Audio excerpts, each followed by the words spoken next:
Yes, good morning mga ka-Kingdom citizen. Kumusta mo diha? Kumusta man ang atong niaging video inyo abang natanaw? So kung natanaw to nimo, ayaw og kalimot og kung doon na kay mga pangutana dito, pangutana gyud igsuon para nga kining makabaton ka og kining satisfaction igsuon sa pulong sa Dios. So atong hisgutan igsuon pagbalik.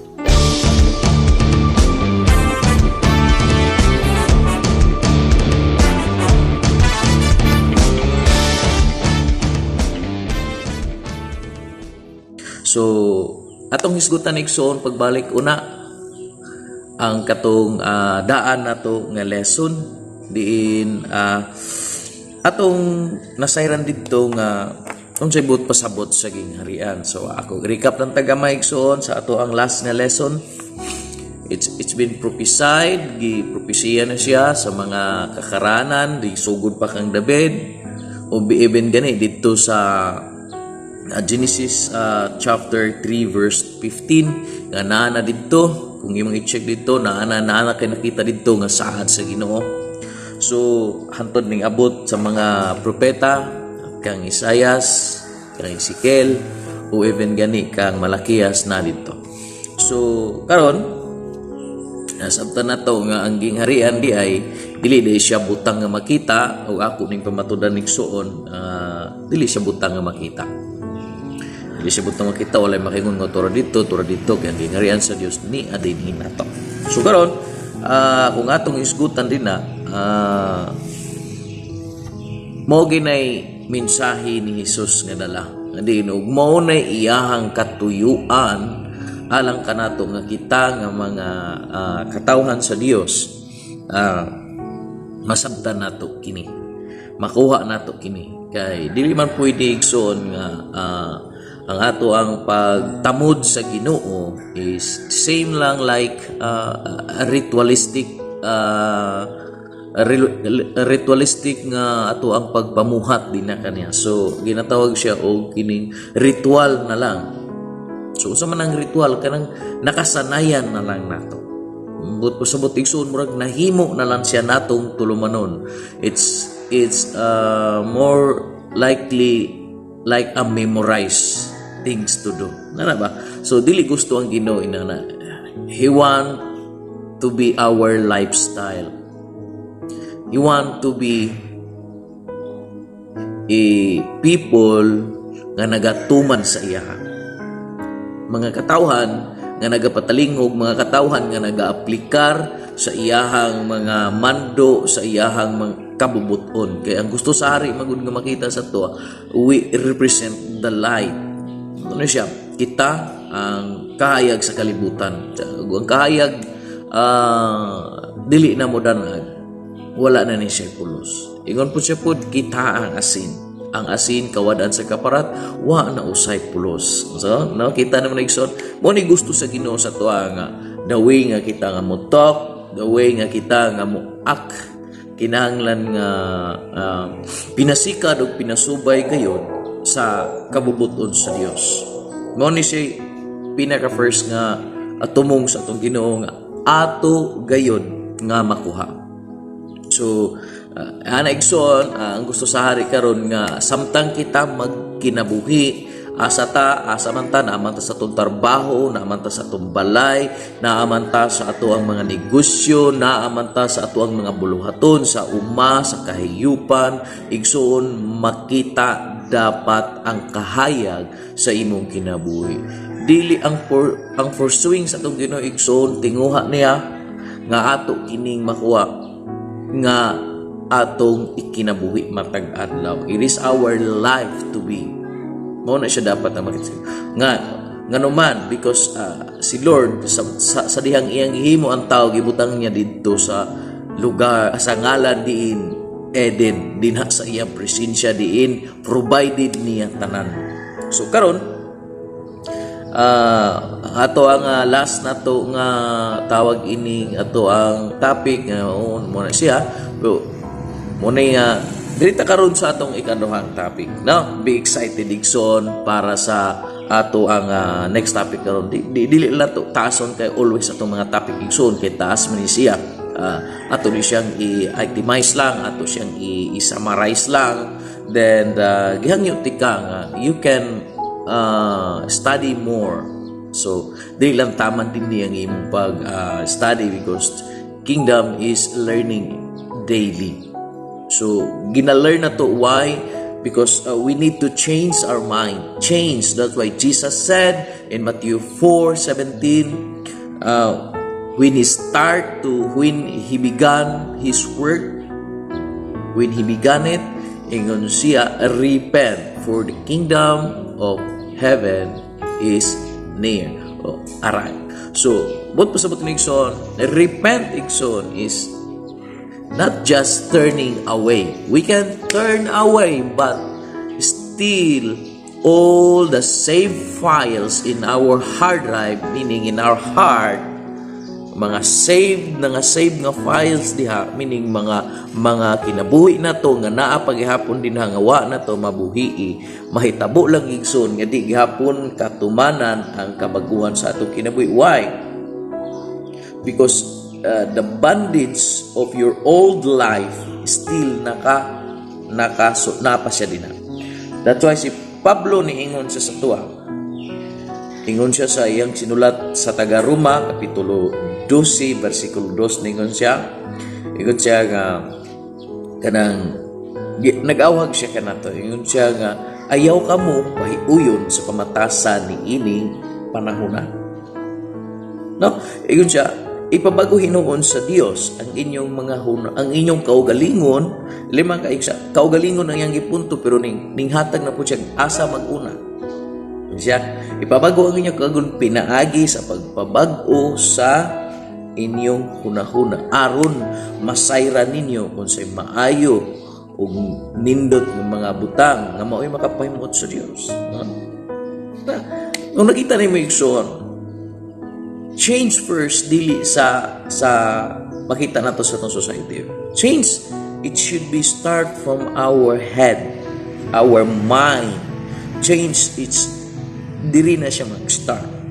Isang pag yung karoon na ka sa lugar di nakahayag igsoon, but if your thinking is still darkness, bisang pag nakaskahayag igsoon, bisag napakas mga maayong buhat nila, if your mind is thinking, dili gihapon makita kay ganuman, even you see a good things, but in your mind it is a bad things. So muna dapat na tong first ng buhaton kay ganuman mauna si angay yun. Hindi gina tumasabta na kabuton sa Diyos. Karon adin nita, we go to the topic. Unsa may purpose ni Jesus kay ganuman ang topic na to is kinatawag siya, why Jesus coming in this world? Why? So why it means nagtumbok kini siya sa purpose ni Jesus, why he came this world. So karon magsugod ta dito sa Isaiah 9:6, ingon siya, mao kini siya bata nga matao.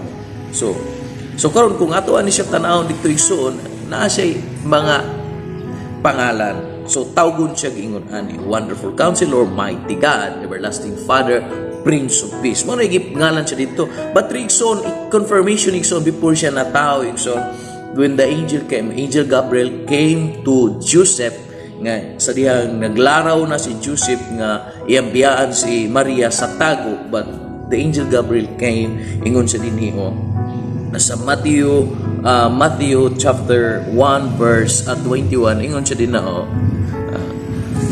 and she will have a son. So makabaton siya, ingon siya din and you are to name him Jesus, for he will save his people from their sin.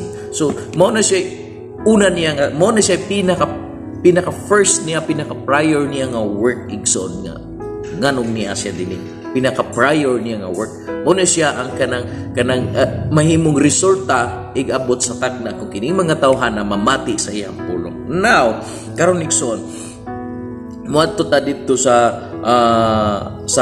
pag-start ni Jesus sa ministry niyang gihimo igsoon is start niya sa iyahang work niya karon igsoon. Nag-start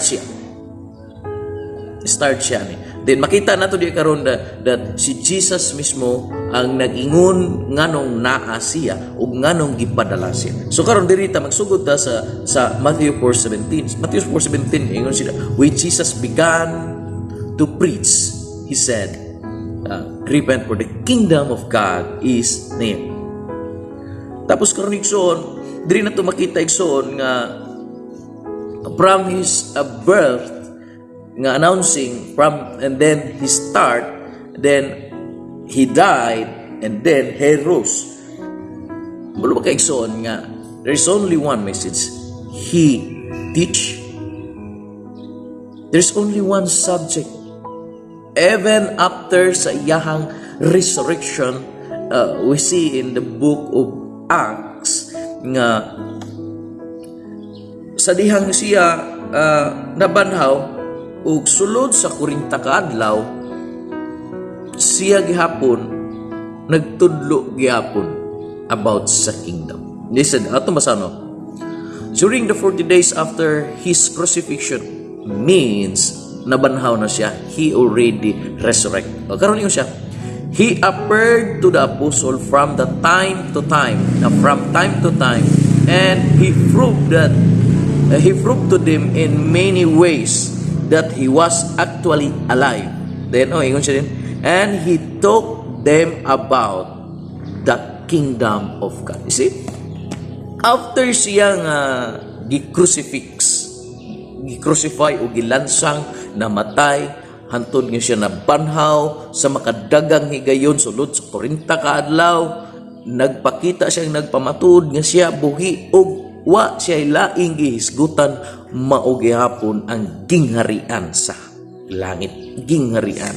So pakita nato igsoon nga ang gusto gid sa Ginoo nga masabtan nato igsoon unsay atong pagkinabuhi dito, unsay aron makuha nato unsa day nang gingharian. Si Pablo, ang writings ni Pablo, it is not a gospel. No. Gospel is the life of Jesus. Gospel meaning is the good news. Good news. What is good news? Jesus came to save us. Jesus came to preach this message so that we will know the will of the Father.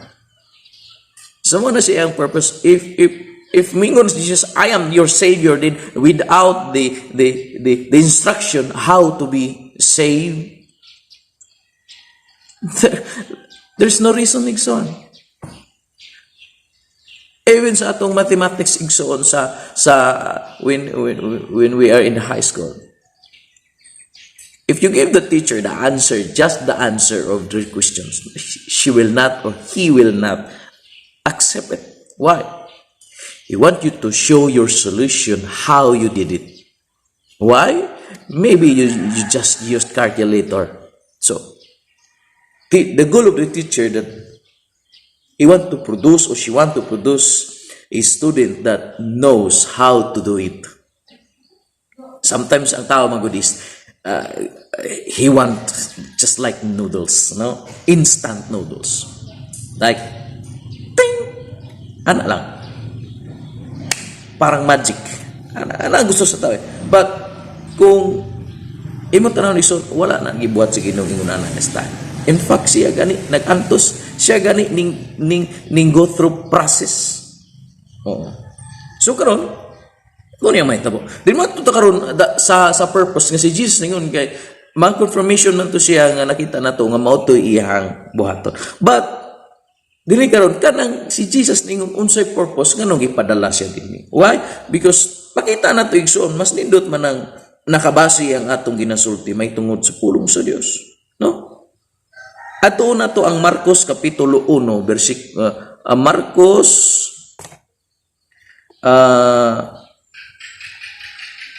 chapter 1 verse 38. He said, atong tanaw diri. Ingon siya dinyo, but Jesus replied, we must go on another towns as well. I will preach to them too. That is why I came. So, diri si Jesus, iyang ipakita diri nga, ngadto ta dito, kay ako usab isangyaw kanila ngadto, ang gingharian sa Dios kay mao kini hinungdan nga ako gipadala. So, Jesus came to give us the instruction, the way. Jesus is giving us the full copy para nga kita makasulod sa iyang kingdom. So naa di igsoon. Then pamatunan pa nato sa ikadwa igsoon. This is his purpose. Luke chapter 4 verse 43. So palihog ko di igsoon 43 kung naa ka din na. So ingon siya din niyo, but he replied, si Jesus ni, I must preach the good news of the kingdom. So what is good news? The good news of the kingdom. Ingon siya din na, of God in other town. Ingon siya too, because that is why I was sent. Mo din hinungdan nga siya gipadala to give them full instruction, to give them why to let them have again. Why nga gihimo na sa Ginoo? Because we've lost it. Nawala na sa ato. Concept, principle, wala na sa ato. Wala na. Why? Very long time na nga nawala ni sa ato. That's why we need to receive it back. We need to receive it back, the pure and genuine instruction, so that we can obey it correctly. No? Para ma-obey na to. Then karon, maumani ang purpose ni Jesus. So, mauni ang nagapangitabo. First, he preached about the good news of the kingdom. Then, he cast out demons, devils. He performed all the miraculous things. Actually, dili na miracle para kang Jesus. No, it is not miracle. There is no miracle for Jesus. He knows how to use the key. There is no miracle for God. Everything is natural for Him. Everything is natural. Nabay miracle na yun siya, maghimo kung milagro, himo na akong kalibutan. No, He just did it. No. So muna nga, sa tuwa igsoon, miracle na para sa ato. But in the kingdom igsoon, it is a culture of the kingdom. If you are sick, God will heal you automatically. Why? Because you are His people. If you are defected, God will fix you. Why? Because your success is His success. Because He is our creator. If He creates something, then it feels like no functioning, no working. So, that creation is failure. Ano siya igsoon? So, ayaw pagtindihan nga ma-failure ka, ikaw ang naulawan. No. You just need to get the real instruction and receive it and do it. So, karon igsoon, ato ta sa pinakalas na to nga pulong. Ingon si Jesus when He said in His word in Luke chapter 4 verse 18 sa 18 igsoon sa 18, ingon siya, the Spirit of the Lord is upon me. So now, the Spirit of the Lord is upon me because, sa diya ingon, because He has sent me to heal the brokenhearted. So atong basahon igsoon for much better nga understanding igsoon. So Luke chapter 4 verse 18. Ingon siya din, the Spirit of the Lord is upon me, for He has anointed me to bring good news to the poor. You see? To bring good news. So what is this good news when we talk about in Luke 4:43? What is the good news? The good news, it's not the Calvary. The good news is not the resurrection. The good news is the good news about the kingdom of God. So karon ingon siya, He has sent me to proclaim that captives will be released. Then, ingon siya din na, that the blind will see. That the oppressed will be set free. Alimang kaana, mo na yung gusto. Because He want us to be set free of our crowded mind. Our dumb mind. He want us to be set free of that. Because dumb meaning darkness, dumb without understanding. In the dark, there is no understanding in the dark because you can see nothing in the dark. That's why people nga napas kangit-ngitig son, even naa sila din na. All the work in the dark, it became natural to them. Why? Wala na recognition. You cannot recognize in the dark. So that's why Jesus said, I am the light, I am the life, I am the way, and I am the truth. So, he who believes in him, ayon siya. He who believes and trusts his name, he will give an authority to call yourself son of God. So, God bless Ikson, Apostle Jimbert Pariuga. Out karon nga adlaw. Adlaw nga ikapila na itong lesson number 3. Thank you. Oops! Ay, sa diyan. So, up next, Igsoon, ang atong next nga lesson, number 4. Ikaw-apat na itong nga lesson kini sa Kingdom. So, di na makita na ito kung i-flash din ha. So, abangin ni siya, Igsoon. Then, ayaw kalimot, Igsoon, sa pag-comment sa ito ang comment section, Igsoon. Kung doon na kayo mga pangutana, ani. Then, kung doon na kayo clarification, you can comment again. Then, ayaw po kalimot pag kada nga itong bell button diha ba, ismas na kay nga naman, wala naga-subscribe ang mga tao. Wala sila nagakuan. Igor sila mutanaw tapos babay. So, i-subscribe na niya para nga updated ka sa akong mga video. Next. So, see you in the next video. Bye-bye.